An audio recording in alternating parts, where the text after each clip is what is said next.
भारत एक घनी आबादी वाला इलाका है। ऐसे में अगर भूकंप के लिहाज से संवेदनशील इलाकों में तुर्की जैसा भूकंप आता है तो हाहाकार मच सकता है।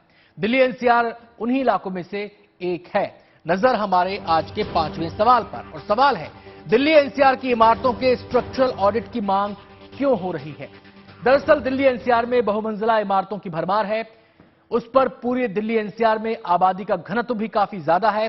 ऐसे में स्ट्रक्चरल ऑडिट की मांग उठ रही है ताकि अगर बिल्डिंग में खामी है तो उसे समय रहते सुधारा जा सके।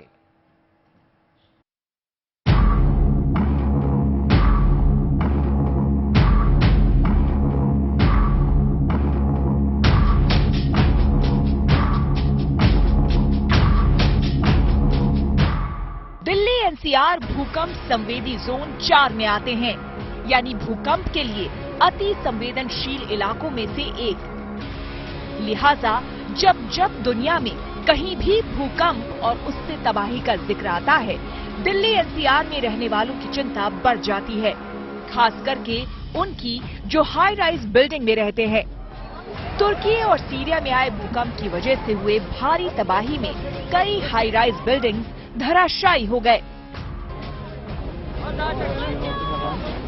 और उन इमारतों के मलबों में हजारों लोगों ने फंसकर अपनी जान गंवा दी। वैज्ञानिकों के मुताबिक तुर्की में जमींदोज होने वाली हर 10 इमारतों में से एक ऐसी इमारत थी जो 2007 के बाद बनी थी, यानी कि अपेक्षाकृत नई थी। जाहिर है इन इमारतों को बनाते वक्त इसे बनाने वाले इंजीनियर्स को इसे भूकंप रोधी बनाने का ख्याल नहीं आया। It's really difficult, and not only the buildings damaged, but the infrastructure, roads, and the bridges, especially in the mountains. Delhi NCR में भी धरती डोलने का खतरा बराबर बना रहता है। यहाँ जिस तरह से गगनचुंबी इमारतें बन रही है, उसको देखते हुए लोगों के जहन में ये सवाल हमेशा गूंजता रहता है कि अगर तुर्की जैसा भूकंप दिल्ली एनसीआर में आया तो क्या होगा। इसलिए यहाँ के अपार्टमेंट ओनर्स एसोसिएशन के अधिकारी अपनी बिल्डिंग्स की स्ट्रक्चरल ऑडिट की मांग कर रहे हैं। उनका कहना है कि ऑडिट से बिल्डिंग्स की खामियों को समय रहते सुधारा जा सकता है। ने ये बात कई बार ये उठाई कि भाई इस पे स्ट्रक्चरल ऑडिट, प्रॉपर एक थर्ड पार्टी ऑडिट होनी चाहिए। दूसरा, कई बार सामने ये भी आया अथॉरिटी में हम लोगों के सामने कि जो सर्टिफिकेट एक दी जाती है इन्हें आईआईटी रुड़की वगैरह का, वो सर्टिफिकेट भी प्रॉपर नहीं है।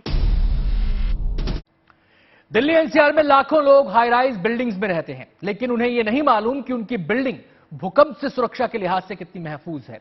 पिछले साल नोएडा में इस दिशा में बड़ा कदम उठाया गया। दरअसल पिछले साल नोएडा में स्ट्रक्चरल ऑडिट पॉलिसी को लागू करने को मंजूरी मिली।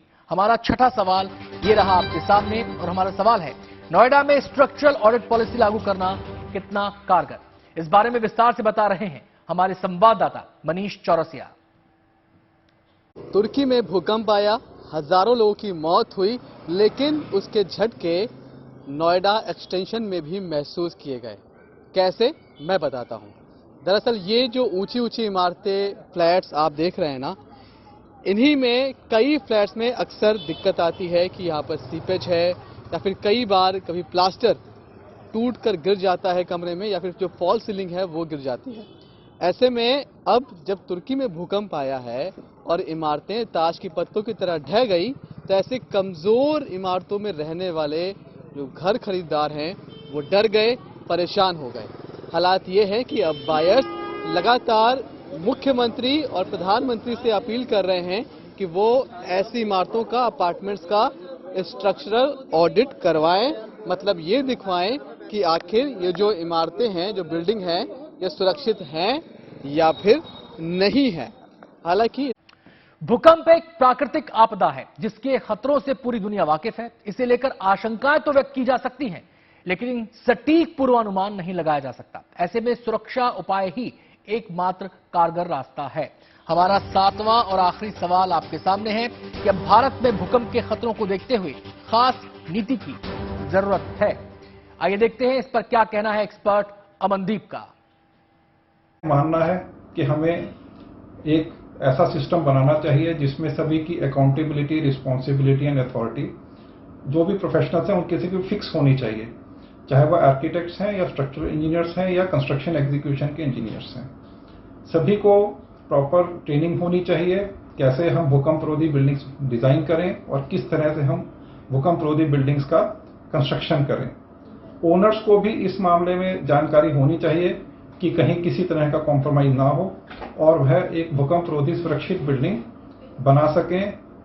अगर हम होम बायर्स की बात करें जो रेडीमेड कंस्ट्रक्शन को खरीदते हैं, मकान को खरीदते हैं, बिल्डिंग्स को खरीदते हैं, तो उनके लिए भी यह जरूरी है कि वह जाने कि उनकी बिल्डिंग में क्या डिजाइन हुआ है और क्या कंस्ट्रक्शन हुआ है। तो उसके लिए सारी डिजाइन एंड ड्राइंग्स प्रॉपर होनी चाहिए। और अगर कुछ पुरानी बिल्डिंग्स हैं जिनकी प्रतिरोधन क्षमता कम हो सकती है भूकंप झेलने के लिए, तो उनका स्ट्रक्चरल ऑडिट करके उनको रिट्रोफिट करके इतना स्ट्रांग बनाया जाए जिससे कि हमारे किसी भी तरह के भूकंप की संभावनाओं में हम अपनी बिल्डिंग्स को सुरक्षित बना